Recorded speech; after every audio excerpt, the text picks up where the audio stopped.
Welcome back to another episode of the Bear Trap on the Boomer Buzz channel, a Bears podcast by a Bears fan. I'm your host, Terry, and today it's D-Day. It's Black Monday, finally the day that many people have been waiting for.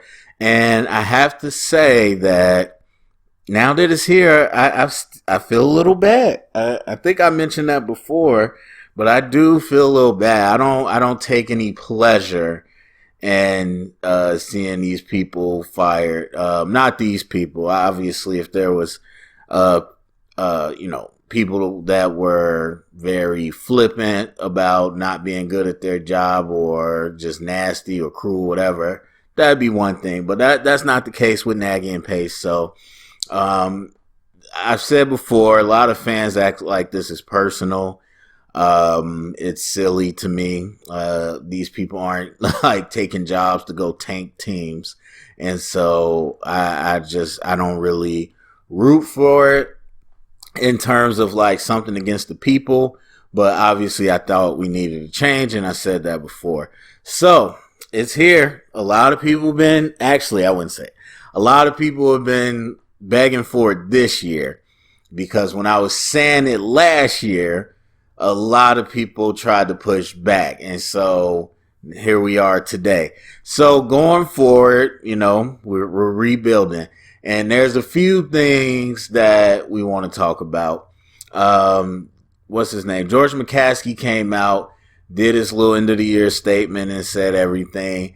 And let me say this. One of the things that a lot of Bears fans say that I am in complete agreement with, to a certain extent, but things won't majorly change unless the ownership change, and that's not gonna happen. So that's what people got to realize. Everybody keeps telling them to sell the team. I mean, they could always sell the team. It's about money for them, but nobody's going to fire them.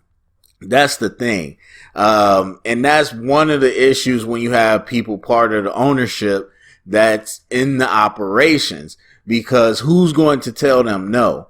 Like, I'm reading this statement from McCaskey, and it's deja vu. Like, how many times have I heard this over and over again? We're disappointed. We know the Bears fans are frustrated. We're frustrated too. We're going to do this. We're going to get this right. We're going to do an exhaustive search, and we have faith we'll get the right person. How many times are we going to hear this over and over? But the man is part of the ownership family. He ain't going nowhere. And so it doesn't matter how many times he says it. It doesn't matter. Like, I like one of the big quotes, I guess, that he said, that ultimately the decision on the next two people will be mine. Okay, so what? Like, you're not really sticking your neck out, because we sit here like we do now after 4 seasons and say, okay, actually more than that with Pace, but we say, okay, those were the wrong choices. Oh, well, and just keep going. It ain't like nothing gonna happen to you. So I try to make it seem like he was doing something noble. We know it comes down to you. And so what? If you get it wrong, there's no repercussions. So that's where we are, and we got to keep that in mind. But anyway, they said that the next GM, like typical, they want to get the GM first and then the head coach. The head coach is going to report to the GM, which I will continue to say over and over is stupid. Unless somebody, especially when you don't even have them yet. To me, it'd be one thing if you hired them and was like, we talked about it, we looked at it, this makes the most sense. But they are just doing it because that's what most teams do. Not every team, but most teams do. And I've always said that's dumb. I'm a bias for coaching, but I still think the coach should be the one that sets the vision, and then they get the GM to support the coach. But whatever. And then the big thing, they're saying that the GM's going to report directly to McCaskey. I don't know. I'm not going to speculate too hard because I'm not there day to day, but it could look very different for every team. But typically, you do not see non-football people really making, decisions. It's not like Ted Phillips is making decisions that McCaskey didn't know about. And so it's this continued chant for Ted Phillips is just silly. Like, it was so many years ago they said that he just does the business part. And they're like, how come he's called the football operation? It don't matter what he's called. He could be called the hot dog cart operator. It's just a title. Like, every team, as I said, does it differently. Some people don't even have a head of football operations. Some people might have a vice president, or they might give him a different title. Like, it just, like, when it comes to any business, that does not matter as much. The only thing that really matters is the day-to-day function. And we were told many times Ted Phillips does not have day-to-day function on the football side. Not to mention, most execs don't. Obviously, when you're talking about trading a first-round pick, or when you're talking about trading for a big person, bringing in a quarterback, whatever, those are discussions that the people at McCaskey level are going to be involved in. But as far as the day-to-day, like, it's no big impact on the football operation. Again, I'm not there, so I can't say strongly, but I can say that's the experience for the vast majority of football teams. So anyway, I mean, that is what it is. But the state, or the press conference, they made a big deal about having Bill Polian as a part of the search team and all that. And I mean, to me, it's very much whatever. Bill Polian was a part of it before. And so while I understand he has a, Hall of Fame career, whatever, I mean, I don't know what I'm supposed to be excited about. But again, that's what I mean when I say, if you have the same person in charge, not a whole lot is going to change. That he obviously has a relationship with him. That's his boy. For whatever reason, they have some connection. And so now he's going to use this as a reason to pay him a bunch of money to quote unquote consult, even though he consulted last time. And so they're going to say, oh, well, we're going to listen to him. You listened to him last time. How'd that work out? But here we are again.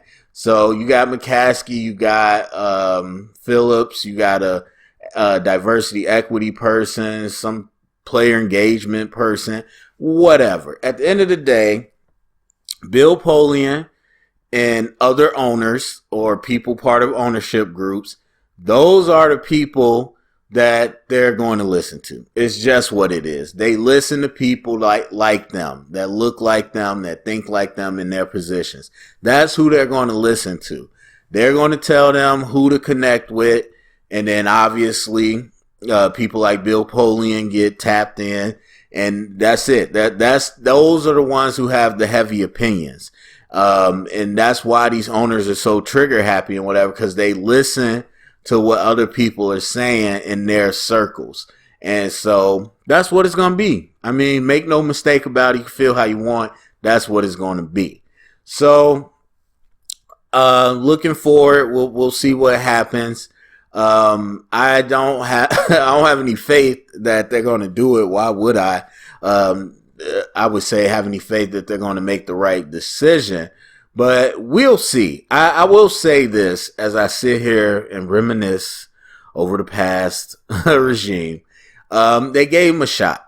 They gave them a shot, like a for real shot. And I think, looking back at most of our tenures, we gave them a shot. And I'm glad we're not oh, wow, we had a bad year, so let's fire the first-time head coach. I'm glad we're not any of that. They gave him a legit shot. Even though they said they were on the hot seat, they let Ryan Pace deal first-round pick, go get a first-round quarterback. Obviously, they pulled the trigger to get Trubisky. They pulled the trigger to get Khalil Mack. And look, you know me. If you listen to me, I've said I'm okay with Ryan Pace staying. Definitely hits and misses, but the people want to sit here and act like he didn't do anything well. It's just not true. And he definitely made some moves. And so they gave it a shot. They didn't handcuff nobody. And again, back to the Phillips thing, as much as people want to talk about it, there was no handcuffing. Ryan Pace was able to do what he wants. So people get caught up in narratives and titles and articles, or not even articles, but just fans complaining. What you have to look at is the actual actions. What a GM does, what a head coach does, and what was able to be done, or more importantly, what wasn't. And like I said, through this tenure, there was no handcuffing. They let them do every major thing that you would want the freedom to do. They let them do. Now, obviously, they had their input in it, and I'm sure there's conversations, but they let them do it. It wasn't like, they were lame duck GMs and head coaches. They gave them the 4 years or actually more than that for Pace, but they gave them the leeway to make it right, and they just didn't. And mostly because Matt Nagy's not a good head coach. And I said this earlier, and it's funny to me that I'm not even sure he's a good OC. And that because typically in these situations, they put the head down, tuck the tail between their legs, and go back to their coordinator position. But I don't know how good Nagy is as an OC, and I said that when he was first hired. We didn't see much of a track record before he got this shot.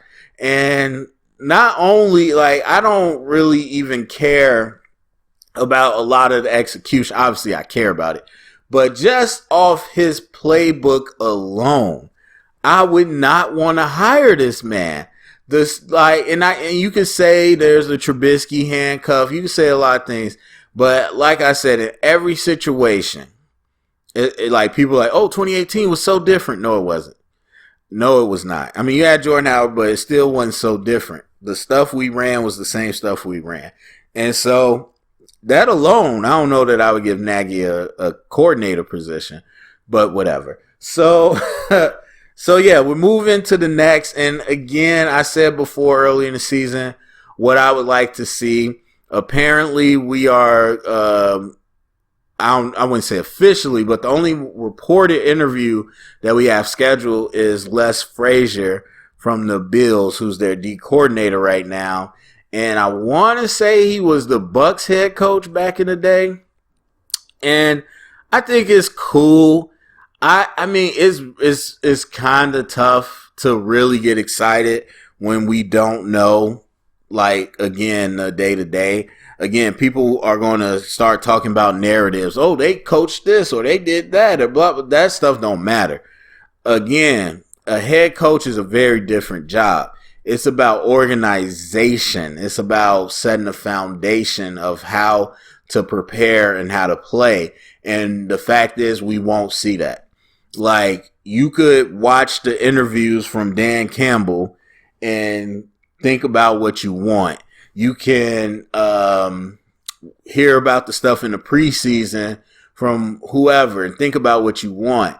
But until you actually get on the field and see how the team operates, then that's when you know. Now, obviously, the people doing the hiring and people in the building, they're going to know way more. They should. They don't always get it right. But for me as a fan, I want to see something like the Lions. And I know people are like, what? The Lions? I've said all year. I don't know what they ended their average defeat was, but most of the year was 3 points or less, which is exactly what happened with John Fox when he first came in.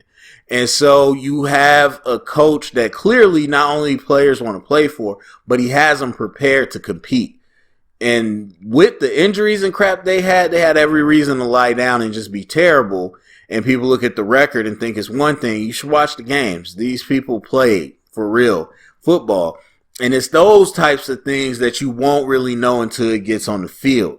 And so it's hard to quantify that and who I would want. Obviously, I've said I don't have a particular person. My thing with the former head coaches that's always weird to me, and it's kind of funny, is that you have somebody that's a good coordinator, and they become a head coach. It doesn't go well. They go back, like I said, head down, tail between the legs, go be a coordinator again. Wow, they're really good. They're a hot head coaching candidate. What? What are you talking about? They didn't prove anything new. They just showed us they can do what we already knew they could do. That's the same thing Todd Bowles. People talking about how Todd Bowles was a hot head coaching candidate.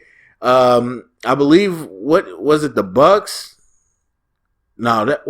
I can't remember. But wherever he went after the Jets, I think it was the Bucks. But they were like, oh my God, look what he did with this defense. Head coach. Like, you just saw what he did as a head coach. And so that's always weird to me. And obviously, Frazier was a while ago. A lot of experience. Really great at being a coordinator. And so sometimes you have things like that where, you know, it was a long time ago. And so they're ready to give it another try after learning from the mistakes and, you know, blah, blah, blah. So I'm not in love with it, but I don't hate it. And so there's a number of people out there. Brian Flores is a big thing. I have no clue what happened with that. They say it was a relationship thing, but kind of similar to the Lions, kind of.